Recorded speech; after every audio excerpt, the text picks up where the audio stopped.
Greetings, ladies and gentlemen, and welcome to today's edition of Read TFOS, where I take old stories I've narrated and update them to modern audio standards. This particular story is called Why Are You All Fearless?, written by Apophis Pegasus. Why? Simple answer to that, we're not. Well, the overwhelming majority of us are not. Fearlessness is for sociopaths, idiots, and sociopathic idiots. Most of us get scared all the time. Yes, we do conduct orbital combatant insertions, but to be fair, our ablative shield tech is second to none. Well, yeah. But High-Key and pirates are, well, pirates. It makes perfect sense to them. Sure, they've got hive minds, but that's more creepy than anything. Well, that's just for fun. Besides, most of us are able to process out the stuff now. To the great thanks of our livers. Yeah, but we do fear. Our entire lives are spent in, all right, come and sit down, or slither down. I don't know what the correct terminology is. I'll let you in on a little secret. Humans are scaredy cats. We are the most fearful sapiens you'll probably ever encounter in this galaxy. We just know how to deal with it. Just let me finish. Every species that we encounter so far that hasn't been uplifted or artificially created, you know what all of them have in common? Besides sentience. They're all at the top of the food chain in their planets. All of them. They eat whatever and whoever the hell they want, and nobody can tell them otherwise. Why do you think almost all of them have fangs or claws or natural camo? Apex predators, the lot of them. The only things that regularly kill apex are starvation, sickness, and other apex. And they had a long line of top doggery to draw on. Humans are the exception. We didn't start out like that. Oh sure, the last 1,000,000 years or so, we were the top dog. But before then, the genus Homo was kind of meh in the food chain department. Not too high, not too low, just cruising. Eat, but sometimes get eaten. And that was our greatest advantage. That taught us the value of terror. Every bump in the night, every lunge of a predator, every sniffle from that one dude who'd been out in the rain too long sent us running for the hills. For eons, humans were vulnerable, hairless, little morsels that most predators could run down in seconds, and bacteria and viruses could wipe out in a day or weeks. And it continued like this, on and on and on, until we just got tired of it. Tired of fear being in the driver's seat. We got tired of running. We got tired of waiting for something or someone to come along and kill us or maim us. We took our fear, and we used it. We took all the good things fear gave us, hyperfocus, attention to detail, that fighty part, that good old fight and flight response, and we used them. We used them to become the thing that goes bump in the night. We used them to hunt down anything that would hurt us. We wiped some organisms out of existence for that. We clawed and maimed and hunted and eradicated to our ascendants. We Klingon promoted our way up the food chain. Klingon is you know what? I'll just end you Star Trek after this. Now, where was I? So, we get to the top of the food chain, and it's all good for the first 10, 11 millennia or so. Then you guys showed up. No, not your species specifically. I mean, aliens. First contact. We're just sitting pretty, resting on our laurels, when the galactic neighborhood came around to do a meet and greet. And there we were, sitting in our proverbial boxes, ketchup stains on our 2-day-old shirt, not in any condition to take guests, and more importantly, finding ourselves at the bottom of the food chain again. The very bottom. See, unlike what some speculators and movie directors and geeky weirdos on Reddit thought might happen, we weren't strong. We weren't smart. We weren't old or technologically advanced. We weren't even wise. We were children who had accidentally walked into the big boys' playground, a young species of light worlders in a very, very old galaxy. So, our old friend Fear came barging to the front, just reaching for the wheel. A lot of us wanted to sequester ourselves, just pretend like none of this existed. Just got back home and pretend that we were still top dog, the kings of our now very small castle. But we weren't. And basing our civilization on a blatant lie gets you nowhere. So we sought out, terrified the whole way. We learned from those willing to teach us. We ran from those willing to harm us. We started colonies, lost colonies, started them again, scared as a kitten the whole way. And the whole way, we learned something. Aliens don't like risk.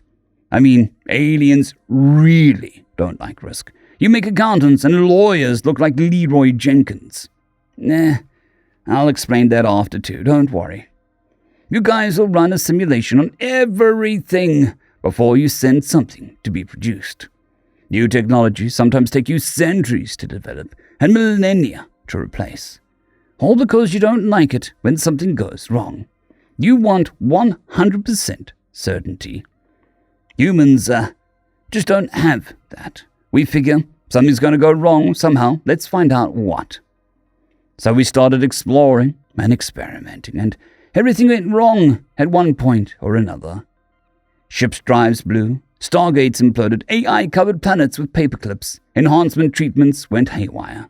Terraforming tech made wastelands, space habitats drifted too close to the sun. Everything that could go wrong did go wrong. And that's life. That's what let us advance so fast. We just took a chance. You can't run from fears, dude. Fears chase you. They'll chase you until you can't run anymore, or they pop up when you think you're safe and happy and mess your day, your week, or your life up. Best you can do is use that fear. Turn it into the good kind of fear. Bad fear is worse than useless. Bad fear paralyzes you. Bad fear holds you down while you burn from the infernal maelstrom inside. Good fear takes that fire and turns it into a rocket. Good fear keeps you on edge, lets you land on target, and pulls solutions out of your ass that you never thought of. That's why wait, what was the question again? Right, we're not fearless. Every time a ship engages its drive, every human heart on board clenches up for a second. Every time a stargate opens, every human traveler has a bead of sweat coming down their face. Hell, every time I make an orbital insertion, I'm damn near shitting my pants. All of us are. Why do we smile so much? I told you. We're terrified. Terror is what makes all of this so much damn fun. End of story. Story number 2. There must be some misunderstanding. This is the punishment. But I love it here, sir. We have a problem. The subject either doesn't understand words or is immune to our inhumane torture methods. Written by AC 1308. Blue Jazz retracted his eye stalks and used his major and minor sub-manipulators to rub at the developing stress crease in his facial integument. Please, if it will not kill you, repeat your description of the problem, insurmountable crisis at hand. His unnamed underling, one of the 3 currently being inflicted on him, winced back under the unrelenting fury of his subtle sarcasm.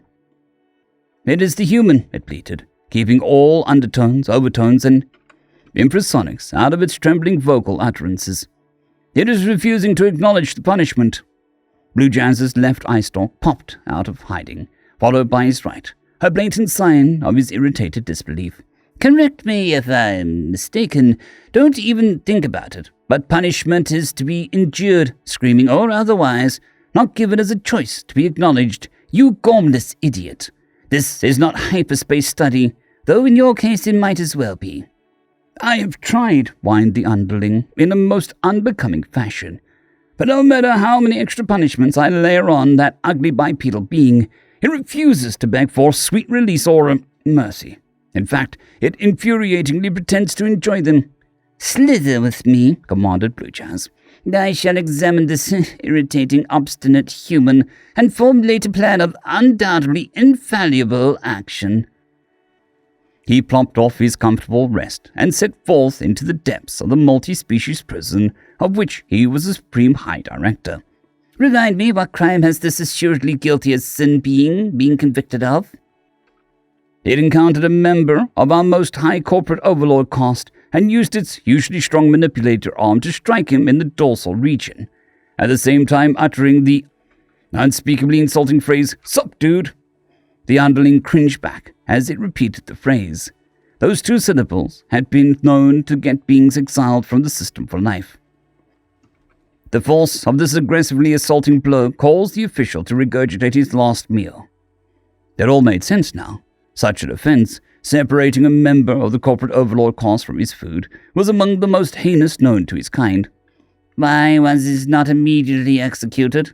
On-site security attempted to do this, the underling admitted, but their salt sprayers must have been faulty, proved ineffective, so the being was taken into custody and placed under punishment as mandated by the most authoritative, infallible information we have. And you say that it is not working? They slithered into the capture space, where the guards determined by eye stalk account that they were not escaped prisoners in disguise, then were let through. No, despite the fact that it should be, the underling twisted its eye stalks in frustration.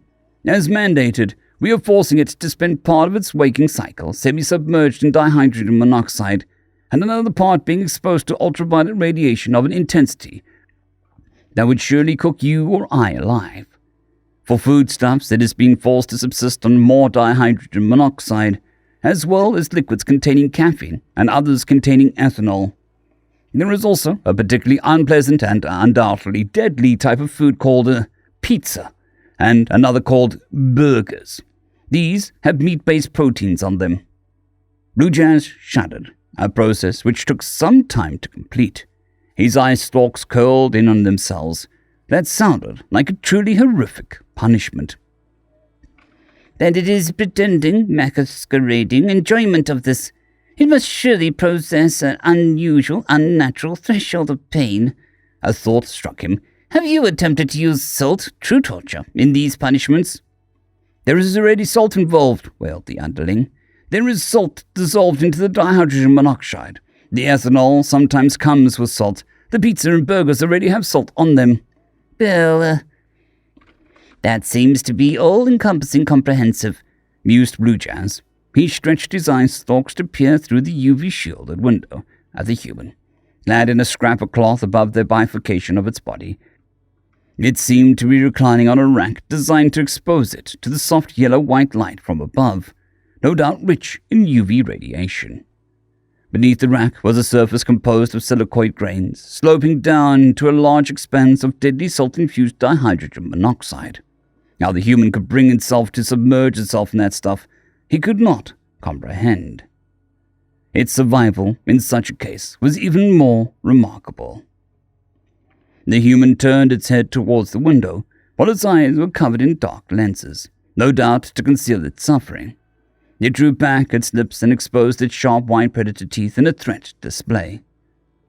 A glass vessel containing what was no doubt a highly deadly concentration of ethanol was raised in one manipulator before the human forced itself to imbibe some. Blue Jazz had seen enough. He retreated from the window. "What was that unsettling aggressive gesture?" he asked once they were at a safe distance from the door. "I suspect that it was intended to convey a threat to pour the ethanol over you, then rend you with its teeth," suggested the underling, looking and sounding revolted. "I agree wholeheartedly, concur." Blue Jazz flexed his eye stalks in determined fashion. "What is the next on the punishment scale?" "The human is a male of the species," noted the underling. "At this stage in its development, it wants nothing to do with females. We'll pay females of its species to wear minimal covering and associate closely with it. Perhaps then we can break its will." This made sense. Blue Jazz had been through such a stage himself. He was curious, however. "Where are you receiving, attaining, gaining this revelation awareness knowledge from?" "Oh," said the underling. "When I contacted the human ambassador, I asked him for how its species could be made to suffer. It supplied a very detailed list." Blue Jazz considered this. The best way to torture a member of a species was to ask another member, after all. "Well done, even if it is hardly working as yet." he replied. Carry on, he set out back towards his office. Richard Holt finished the last of his Mai Tai, took off his sunglasses, and got up from the folding recliner. Taking a few long strides, he dove into the water, which was pleasantly cool. The ambassador had assured him that they were working hard to spring him from the prison and get him back to Earth. As far as he was concerned, they could take their time. End of story. I would like to thank our T5 members and patrons, Casper Arnholtz, John Creighton, Vidmori, 050, Dragzoon WRE, and Elijah Silvercross. Thank you very much.